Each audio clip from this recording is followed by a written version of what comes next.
Na Bíblia, galera, a água vem de forma sobrenatural. Ela vem das comportas do domo, ou seja, tinha um domo ali, né? Essa comporta é aberta e a água vem de lá. E também dos aquíferos subterrâneos, né? Começa a jorrar. Então, Não somente isso, Antônio. Aí você está dizendo apenas a leitura. Você diz que a Bíblia fala. Na verdade, a Bíblia não fala porque a Bíblia não existe. Não é de que ninguém parou para escrever uma Bíblia. Existe uma coleção de livros, cada um feito com um propósito diferente pelo seu autor, e com o tempo foram estabilizados na opinião comum como livros sagrados e compilados. Então, quer dizer, a Bíblia não fala nada disso. Vamos nos ater ao que consta do Gênesis. E o Gênesis, ao meu ver, é uma obra já influenciada pela a filosofia grega pré-socrática, mormente a de Tales de Mileto, que dá a água como elemento essencial, ao dizer logo no segundo versículo do primeiro capítulo, que o Espírito de Deus pairava sobre as águas. Isso daí, evidentemente, está saindo de Tales e está de acordo com o pensamento dos filósofos pré-socráticos.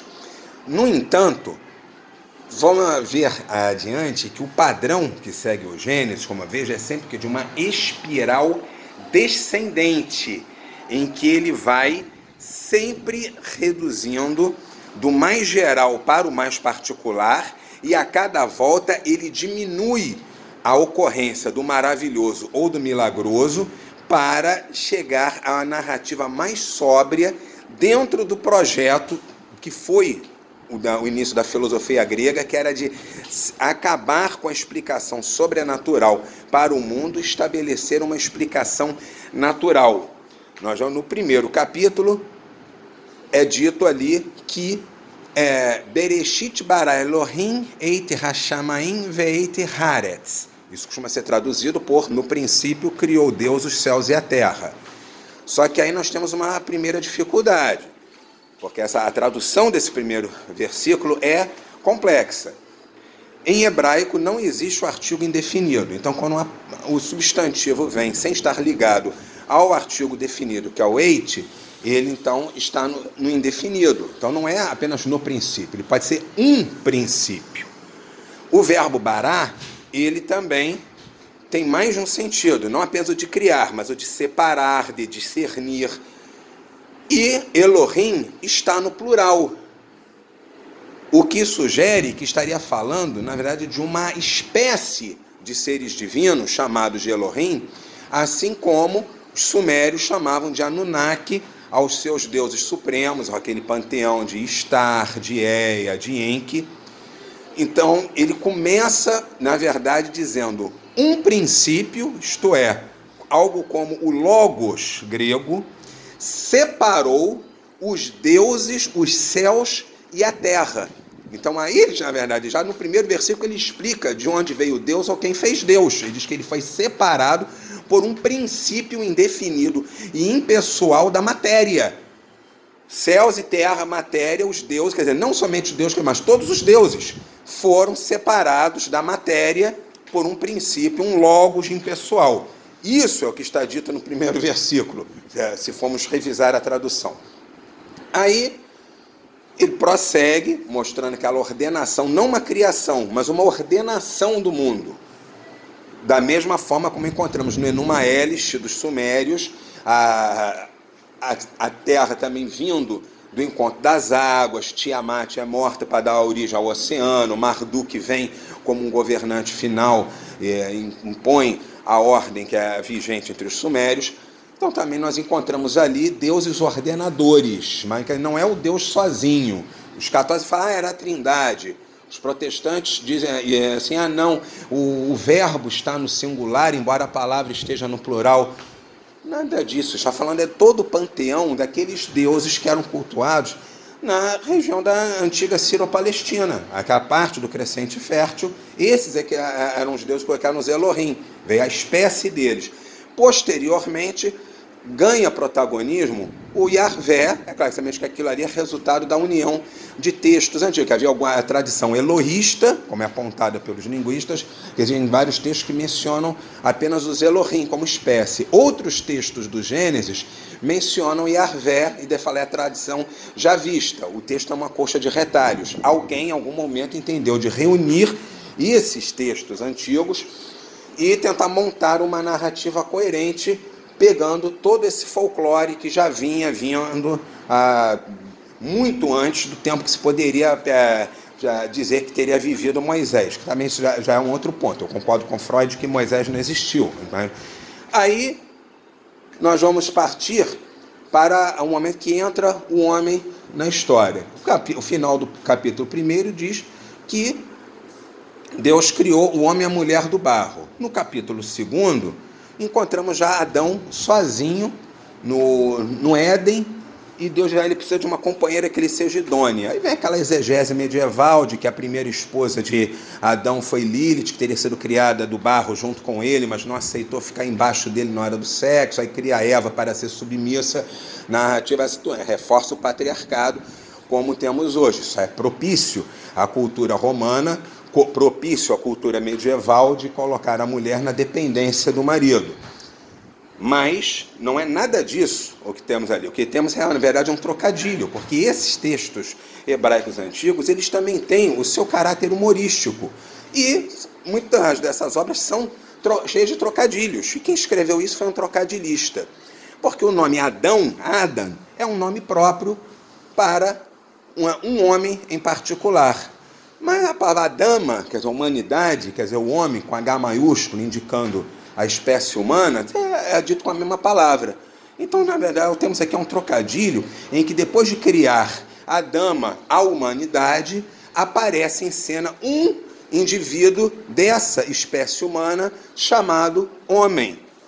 Então daí, quer dizer, depois de criar a humanidade, os homens e as mulheres, a humanidade toda da Terra, aí nós passamos no capítulo 2 para ver a narrativa se focar em um indivíduo chamado Adão, quer dizer, um indivíduo chamado homem da espécie humana, e desse é que teria sido criada Eva. Fala-se de uma costela, mas a tradução também não é certa. A costela poderia significar alguma coisa mais espiritual, metafísica, algo dentro da essência dele e tal, mas eu não vou alongar quanto a isso.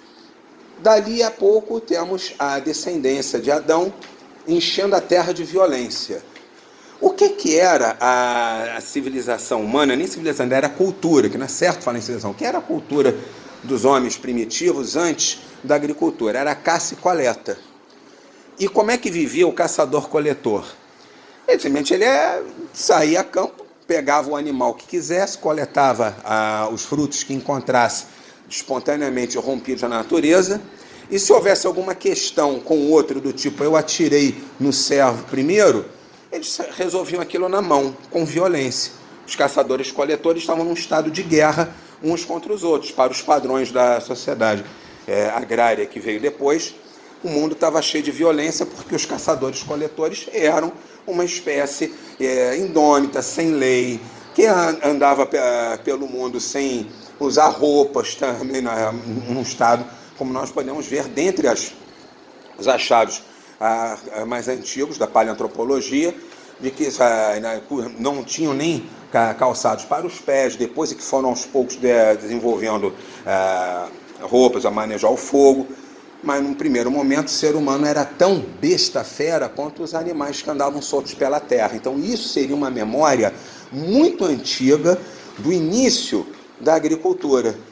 Aí vem a revolução agrária, a agropecuária, quando o homem aprendeu a como fazer brotar os frutos da terra, aprendeu a cuidar dos animais, a fazê-los reproduzir, a não precisar mais caçar como outrora, não precisar mais coletar os frutos que rompiam espontaneamente, porque agora o homem era dono da terra, controlava o seu meio de produção e tinha a faculdade de fazer aparecer o seu alimento, e com isso também aparecem as leis, porque a violência se torna repudiada numa sociedade agrária. Você precisa agora de ordem e estabilidade para que todos possam trabalhar a sua terra.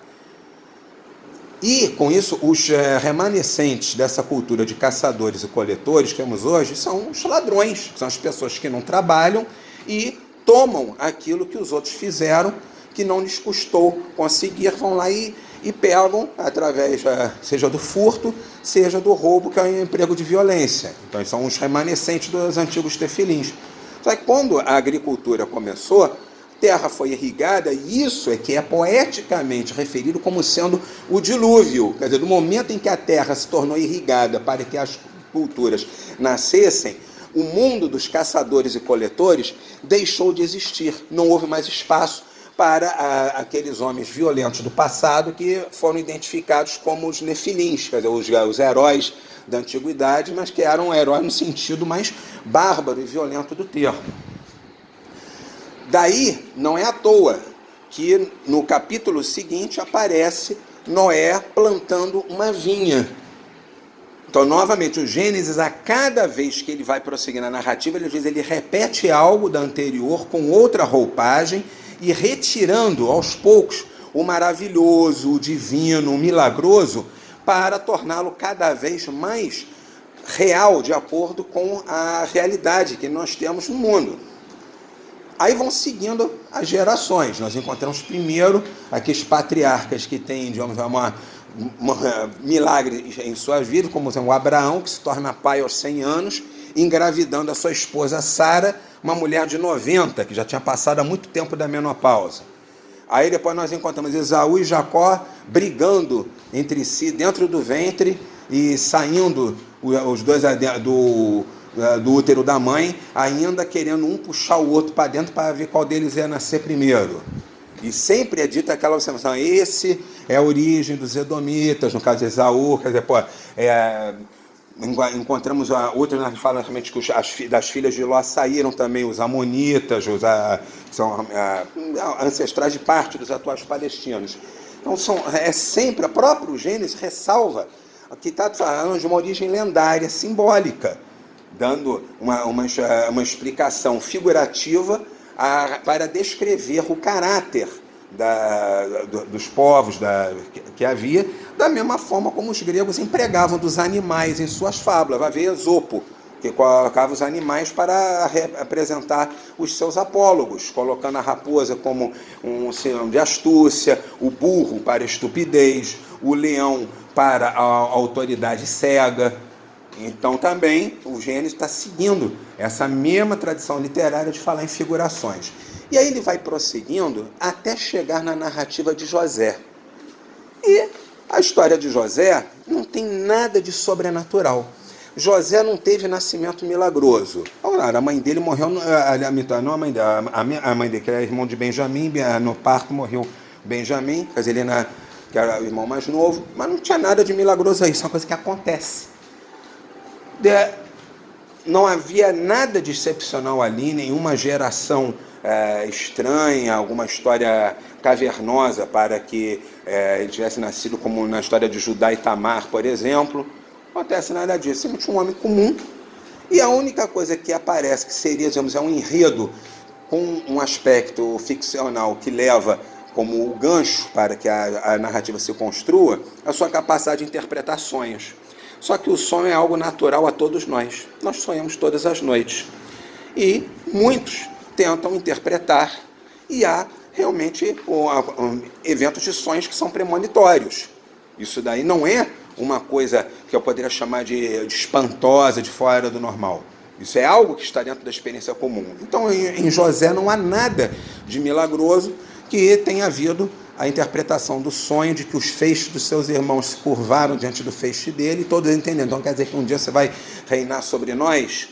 Aí os irmãos procuram matá-lo. Só que José não é salvo por nenhum milagre. Ele é salvo pela estupidez e ganância dos próprios irmãos, que caem na ideia de Benjamim, que fala assim: porque ao invés de matar, a gente não o vende como escravo e ganha o dinheiro.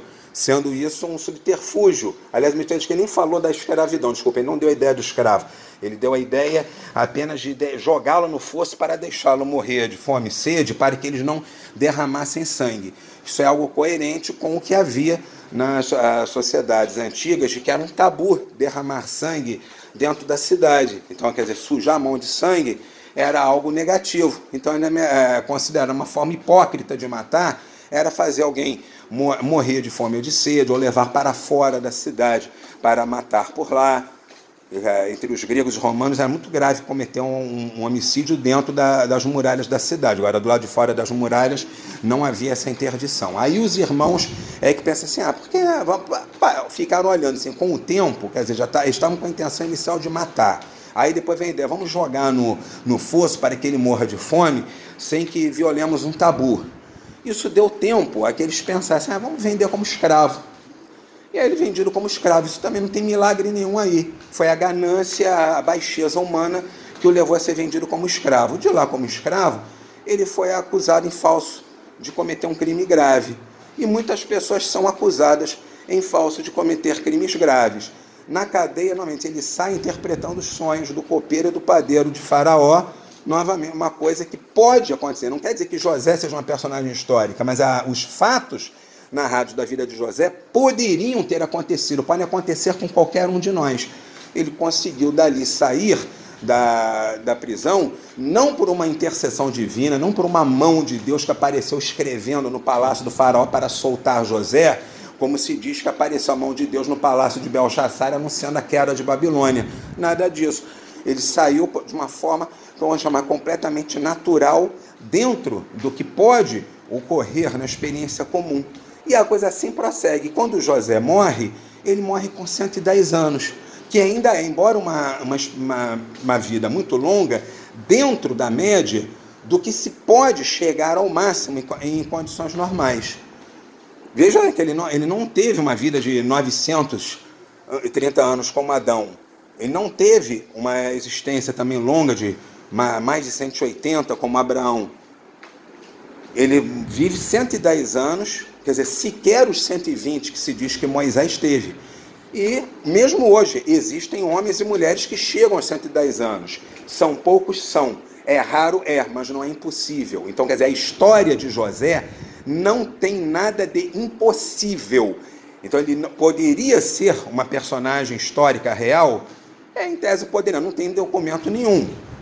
Então, e certamente ele é uma personagem ficcional, mas é uma personagem ficcional dentro do coerente. A história de José não é absurda. Então, quer dizer, o Gênesis dá uma volta enorme, uma espiral descendente, começando da criação do mundo até chegar na história de José, que é um homem comum, cujo nascimento não tem nada de milagroso ou de espantoso, que não ocorre nenhum milagre para o livrar dos perigos, que ele consegue sair da situação em que ele estava através do seu conhecimento, quer dizer, a sua arte de interpretações foi o que o tirou do cárcere e fez dele um vizir.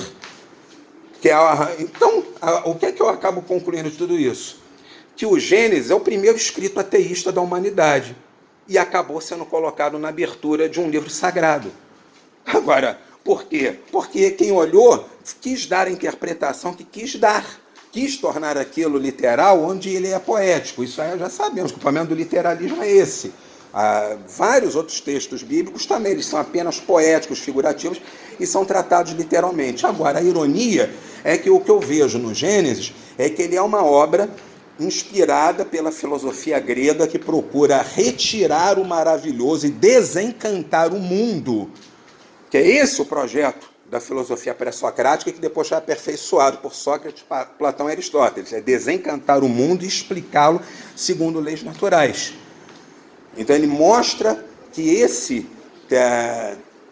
encantamento do mundo é algo das priscas eras, uma coisa que corre como narrativas lendárias de um passado do qual a humanidade não tem nenhum registro escrito e apenas circula numa memória oral persistente. Ao entrar no tempo histórico, desaparece o encantamento e temos uma vida real, uma vida que todos nós podemos ter sem milagres, sem nenhum evento maravilhoso.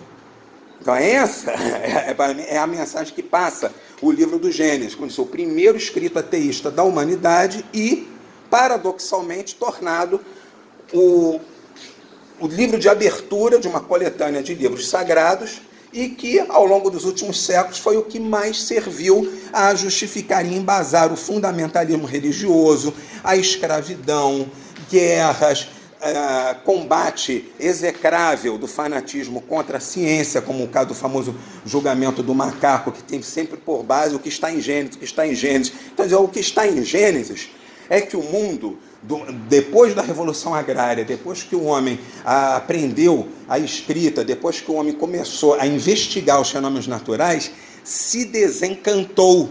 E vivemos agora uma vida séria e sóbria, sem deuses que aparecem falando na cabeça dos pais para irem lá e sacrificar os seus filhos.